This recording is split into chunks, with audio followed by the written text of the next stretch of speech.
Students, आज हम देखेंगे क्लास 7 की सामाजिक विज्ञान की वर्कशीट नंबर 5। इसमें मानव पर्यावरण के बारे में बताया गया कि मानव अपने हिसाब को पर्यावरण के हिसाब से कैसे चेंज करता रहता है। तो आइए पहले पढ़ के देखते हैं इसमें लिखा क्या और समझने की कोशिश करते हैं। शुरू से पढ़ते हैं। मनुष्य पर्यावरण के साथ पारस्परिक क्रिया करता है।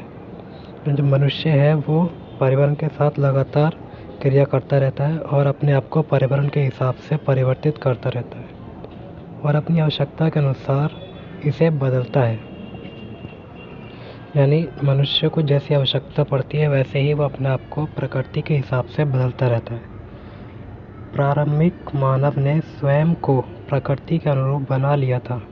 जो शुरुआत में जो मानव थे, जो आदि मानव थे, उन्होंने अपने आप को ही प्रकृति के हिसाब से चेंज कर लिया था। यानी उन्होंने अपने आप को प्रकृति के अनुरूप ढाल लिया था। जैसी प्रकृति थी वैसे ही मनुष्य ने अपने आप को उसके अकॉर्डिंग चेंज कर लिया था। उसका जीवन सरल था। यानी उस समय पुराने ज़माने में, आदि मानव समय में जो लोगों का जीवन था वो बहुत सरल था एवं आसपास की प्रकृति से उनकी आवश्यकताएं पूरी हो जाती थी। यानी पेड़ पौधे, जंगल से वो अपनी आवश्यकताओं को पूरा कर लेते थे। जहाँ पर उनको खाना चाहिए होता था वहाँ जाते थे और वहाँ पर अपना शिकार वगैरह करके अपना खाना ले आते थे। समय के साथ साथ कई प्रकार की आवश्यकताएं बढ़ी। यानी जैसे जैसे समय बीतता गया वैसे वैसे लोगों की आवश्यकताएं, जो मानव की आवश्यकताएं थी, वो बदलने लगी और लगातार बढ़ती गई। मानव ने पर्यावरण के उपयोग और उसमें परिवर्तन करने के कई तरीके सीख लिए। यानी मनुष्य ने धीरे धीरे करके पर्यावरण का कैसे इस्तेमाल किया जाए और उसके हिसाब से अपने आप को कैसे चेंज किया जाए, मनुष्य ने सीख लिया था। उसने फसल उगाना, पशु पालना एवं स्थायी जीवन जीना सीख लिया था। यानी अब मनुष्य ने फसल उगाना कि कैसे फसल उगा के सब्जियां उगाई जा सकती हैं, पशु पालना एवं स्थायी जीवन जीना सीख लिया था। मतलब एक जगह पर रहना मनुष्य ने सीख लिया था। वह अब घर बनाकर एक जगह पर रहना शुरू कर दिया था मनुष्य ने। उसने अपनी आवश्यकताओं से अधिक चीज़ों का उत्पादन या बनाना शुरू कर दिया। अब जो मनुष्य था वो अपनी आवश्यकताओं को पूरा करने के लिए चीज़ों का उत्पादन करना शुरू कर दिया था। पहले वे मनुष्य सिर्फ प्रकृति पर ही डिपेंड थे। जो प्रकृति से उन्हें मिलता था वह उसका इस्तेमाल कर लेते थे अपने जीवन को व्यतीत करने के लिए। लेकिन अब मनुष्य ने धीरे धीरे करके चीज़ों का उत्पादन करना शुरू कर दिया, जैसे फसलें उगाना, फल फ्रूट वगैरह उगाना, और उन चीज़ों का व्यापार करना शुरू कर दिया। अब मनुष्य चीज़ों को उगाता था, उसका उत्पादन करता था और उसका व्यापार करके अपनी जीविका को जीना उसने स्टार्ट कर दिया। आइए देखते हैं नीचे इसमें कुछ चित्र दिए, इससे समझने की कोशिश करते हैं कि कैसे कैसे जीवन मनुष्य का बदलता गया और उसने अपने आप को प्रकृति के अपने हिसाब से प्रकृति को चेंज करना शुरू कर दिया। इस पहले वाले डायग्राम में दिखा रखा है कि पहले ज़माने में वस्तु विनिमय प्रणाली चलती थी। वस्तु विनिमय प्रणाली का मतलब क्या था कि उस टाइम पर पैसे वगैरह तो थे नहीं, तो वस्तुओं के बदले में वस्तुएं दी जाती थी। जैसे अगर एक व्यक्ति को आम की ज़रूरत है और उसके पास सेब है, तो वो ऐसे व्यक्ति को ढूंढता था जिसके पास आम हो और जिसको सेब की ज़रूरत हो। तो उस टाइम पर ये ऐसी पद्धति चलती थी जिसको वस्तु विनिमय प्रणाली कहा जाता था।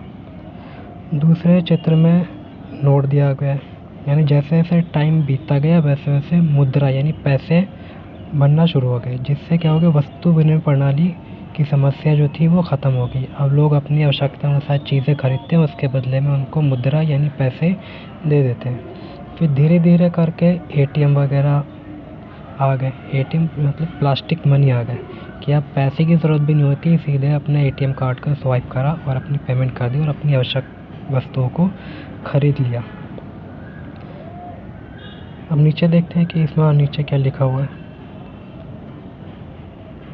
इसमें लिखा है, मानव ने अन्य लोगों के संपर्क में आना शुरू कर दिया। अब जो मनुष्य था वो धीरे धीरे करके दूसरे लोगों के संपर्क में आने लगा और अपनी सुविधा और विभिन्न उद्देश्यों के लिए उसने खुद का एक पर्यावरण बनाया। यानी मनुष्य बहुत ही सेल्फिश होता है। उसने अपनी सुविधा के लिए दूसरों के संपर्क में आना शुरू कर दिया और एक अपना ही एक पर्यावरण बना लिया। नीचे चित्र मानव पर्यावरण के कुछ उदाहरण दिखाता है। यानी जो नीचे चित्र दिए हुए हैं इसमें मानव पर्यावरण के बारे में कुछ बताया गया है। आइए इस चित्र को समझते हैं कि इसमें क्या बताया गया है।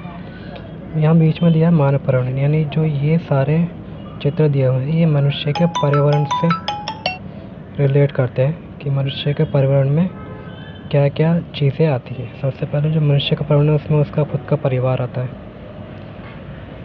और उसका समाज आता है और उसका धार्मिक स्थल, यानी जो जहाँ पर अपनी प्रार्थना वगैरह करता है वो उसके मानव पर्यावरण में आ जाता है।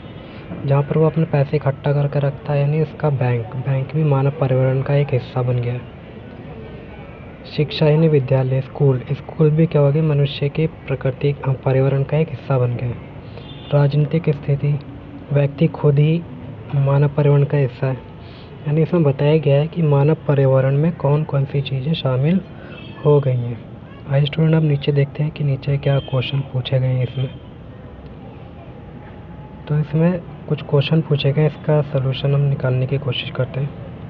लॉकडाउन की परिस्थितियों को याद कीजिए और निम्नलिखित तालिका को पूरा कीजिए। यानी लॉकडाउन के टाइम पर क्या क्या हुआ था उसके बारे में इसमें पूछा। आइए पहला क्वेश्चन देखते हैं। मानव पर्यावरण का वह हिस्सा जो कार्य करता रहा। यानी लॉकडाउन के टाइम पर वह लोग जो काम करते रहे उसके बारे में लिखना है। जैसे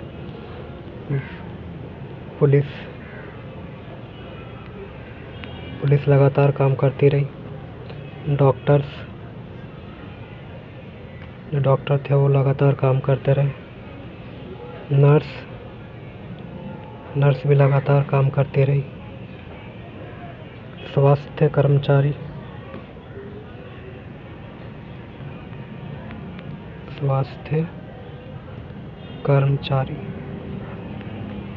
ये लोग लगातार काम करते रहे लॉकडाउन के टाइम पर भी।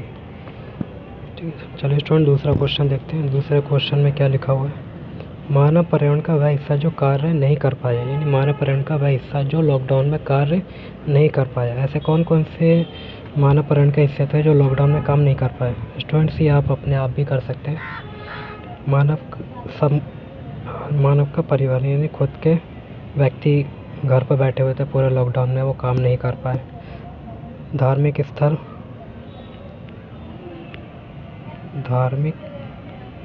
काम नहीं कर पाए, बंद थे पूरे लॉकडाउन में।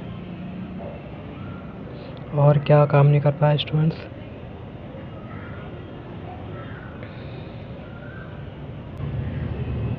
स्कूल विद्यालय बंद थे तो वो भी काम नहीं कर पाए। ऑनलाइन क्लासेस चलने लगी, विद्यालय बंद थे और मॉल बंद थे। जिम बंद थे, जिम में भी सख्ती लगा दी थी, बंद कर दिए थे। ऐसे और भी चीज़ें जो आप अपने हिसाब से अपने दिमाग से सोच के भी इसमें लिख सकते हैं। सो स्टूडेंट्स आज की वर्कशीट इतनी ही है। आशा करता हूँ कि आपको आज की वर्कशीट समझ में आई होगी। और वर्कशीट पाने के लिए, उसके सॉल्यूशन प्राप्त करने के लिए आप मेरे चैनल को सब्सक्राइब कीजिए।